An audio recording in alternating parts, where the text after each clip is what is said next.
जवान ने शशांक शेखर ने आपके पास की, क्योंकि बिहार के वर्तमान और भविष्य दोनों को बदलने की आवश्यकता है। इसलिए 6 नवंबर को बदलाव चाहिए। हम बात कर रहे हैं अपने कार्यकाल के बारे में, कम बात कर रहे हैं, लेकिन सिर्फ और सिर्फ लोगों को वर्गलाना, लोगों को गुमराह करना। सवाल करते हैं, खैर मकदम करते हैं। पटना सिटी जो पाटलिपुत्र है, जो असली अजीमाबाद है, जो असली पाटलिपुत्र है, दिल की गहराइयों से इस्तकबाल करते हैं, खैर मकदम करते हैं। नासिर शाह इस्तकबाल करती है। अस्सलाम वालेकुम। बहुत बहुत स्वागत है अजीमाबाद पाटलिपुत्र की इस धरती पर नासिर शाह का। सभा 184 महागठबंधन और बहुत भी दिल की गहराइयों से इस्तकबाल करते हैं, खैर मकदम करते हैं। पूरे बिहार में बदलाव का एक प्रतिबिंब है, एक आईना है, एक शीशा कि इस पवित्र पावन धरती पर रोजगार नहीं, क्या हम इस बेरोजगारी को सहते रहेंगे? एक से एक काबिल नौजवान बिहार में है। नमस्कार, आदाब, सलाम, सत श्री अकाल। आप देखना शुरू कर चुके हैं SR न्यूज। मैं रिजवी। देखिए, आपको बताते चले, बिहार विधानसभा चुनाव 2025 का पहले चरण की वोटिंग 6 नवंबर को होना है। उसको लेकर तमाम पार्टी प्रत्याशी अपने अपने स्तर से पूरी ताकत झोंक दी है।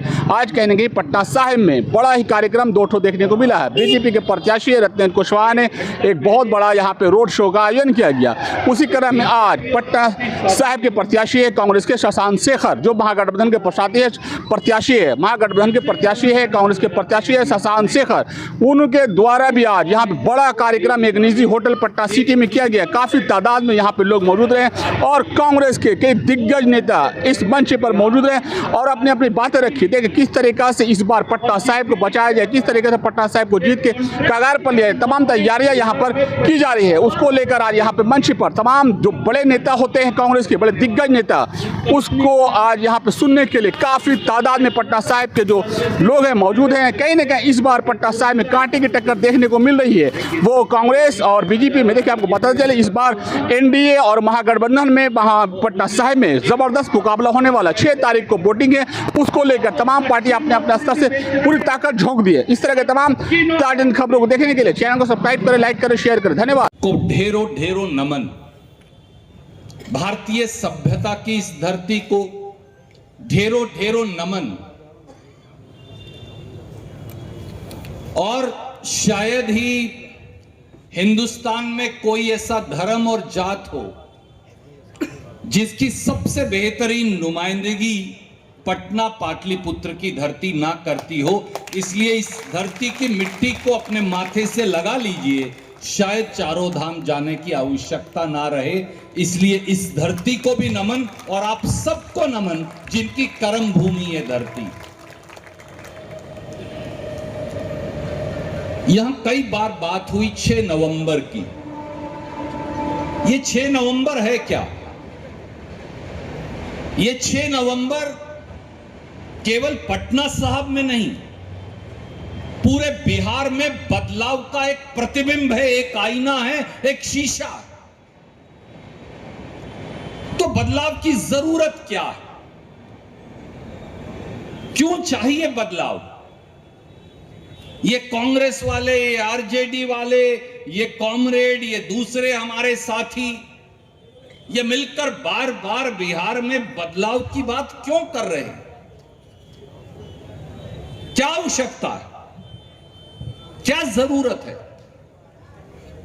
जरूरत वो है जिसकी चर्चा इस नौजवान ने, शशांक शेखर ने आपके पास की, क्योंकि बिहार के वर्तमान और भविष्य दोनों को बदलने की आवश्यकता है। इसलिए 6 नवंबर को बदलाव चाहिए।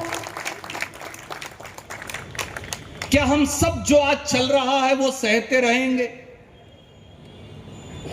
चारों तरफ फैले कूड़े करकट को सहते रहेंगे? 1 करोड़ 50 लाख लोग, 150 लाख लोग बिहार से पलायन कर गए। हमारे बेटे बेटियां, मां बाप, भाई बहन, काका ताऊ, जिसकी चर्चा डॉक्टर नासिर हुसैन कर रहे थे, आप उसे सहते रहेंगे? हमारे बच्चों के भविष्य को बुलडोजर से रोंद देंगे, वो हिंदू हो, मुसलमान हो, वो सिख हो, वो ईसाई हो, वो बौद्ध हो, वो जैन हो, क्या आप सहते रहेंगे?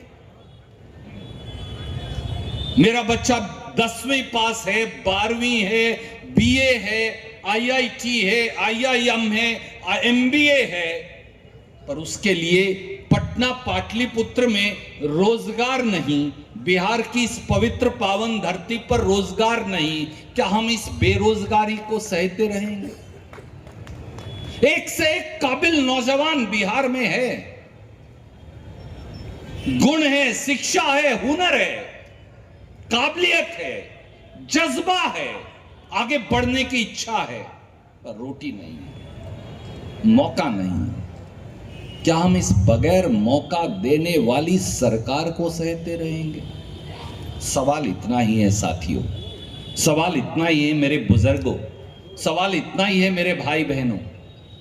इसलिए 6 तारीख को बदलाव की जरूरत है, क्योंकि एक नया भविष्य और एक नया वर्तमान दोनों कांग्रेस, आरजेडी और शशांक शेखर जैसे नौजवान लिखना चाहते। जेडीयू के नेता और नरेंद्र मोदी जी खुद ये लगातार कांग्रेस के खिलाफ, आरजेडी के खिलाफ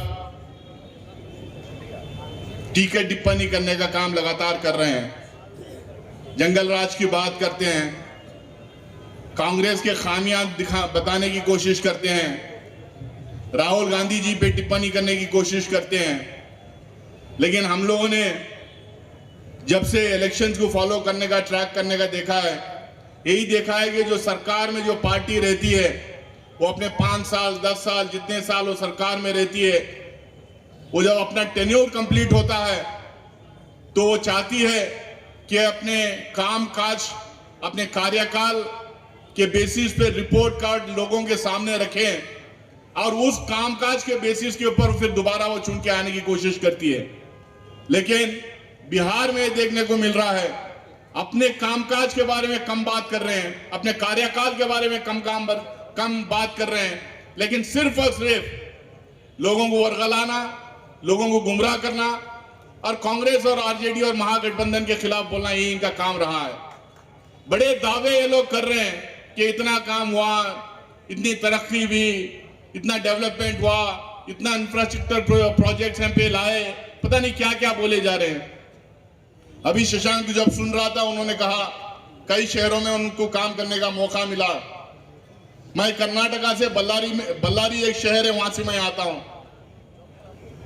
अगर इतना ही ये लोग काम किए हैं, इतना ये लोग डेवलपमेंट किए हैं, इतना तरक्की अगर पटना में और बिहार में पिछले 20 साल से हुई है, मैं सिर्फ इनसे एक सवाल पूछना चाहता हूं, आखिरकार क्यों हिंदुस्तान के कोने कोने में और खासकर बड़े शहरों में बिहार के नौजवान, बिहार के माँ बहनें, बिहार के बुजुर्ग जाके लेबर के तौर पे काम कर रहे हैं?